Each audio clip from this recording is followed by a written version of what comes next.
DRF est présente en Haïti depuis 2013 et DRF supporte les associations et les réseaux de personnes handicapées à faire le plaidoyer pour le respect de leurs droits. Tous les ans, au mois de février, nous lançons ce qu'on appelle un appel à proposition.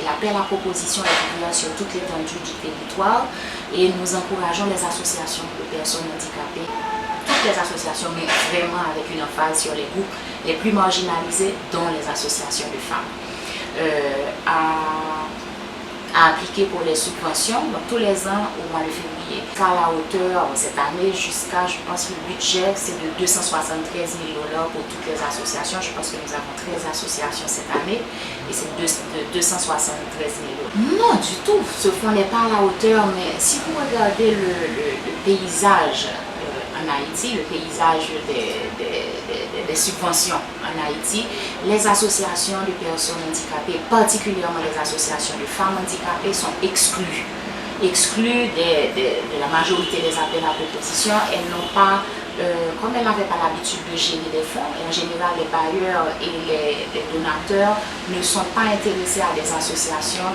qui n'ont pas l'expérience de gestion financière. Alors que de notre côté à DRF, nous encourageons les associations marginalisées à appliquer et nous leur donnons un support additionnel dans la soumission de leurs propositions, mais également dans la mise en œuvre de leurs projets. Donc il y a un apport, ce qu'on appelle l'accompagnement technique pour la mise en œuvre de leurs projets. Ce que nous investissons en Haïti ne suffit pas pour tout ce qu'il y a à faire, mais ce que nous faisons également parallèlement, c'est que le fait pour nous d'octroyer du financement à des associations de femmes handicapées, nous avons pu voir au fil des ans qu'elles ont acquis de l'expérience dans la gestion financière, elles ont acquis de la notoriété, et ce qui leur a permis de mobiliser d'autres ressources. L'application de la Convention Patine, je ne sais pas si vous avez entendu parler du rapport alternatif. Vous savez, au niveau de la Convention, en ratifiant, en votant, en adoptant la Convention, les États qui sont partis à la Convention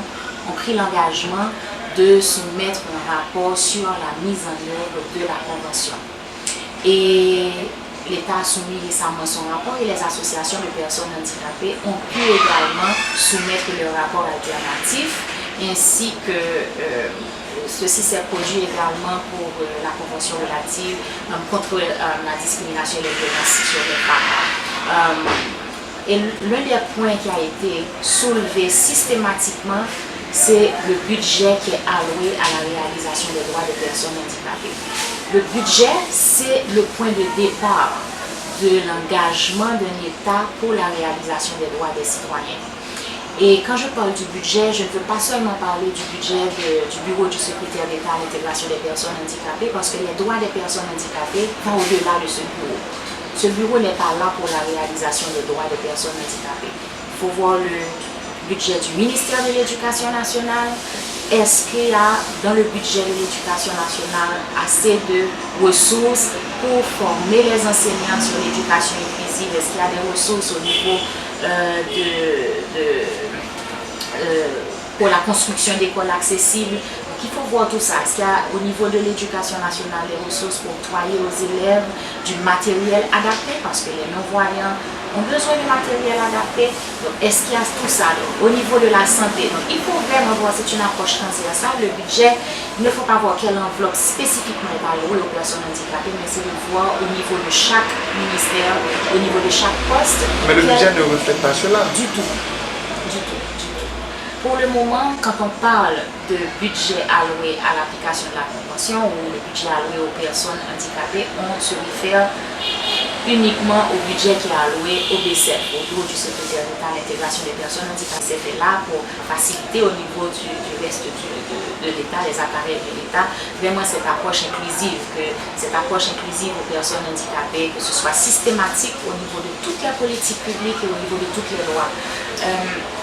C'est important que quand on soumet des lois, quand l'État, quand l'exécutif soumet des lois, c'est important, quand le Parlement travaille sur les lois, c'est important de voir l'aspect handicap systématiquement dans toutes les lois. Parce que les personnes handicapées sont concernées par toutes les décisions, par toutes les actions qu'on porte au niveau de l'État en tant que citoyen. Merci.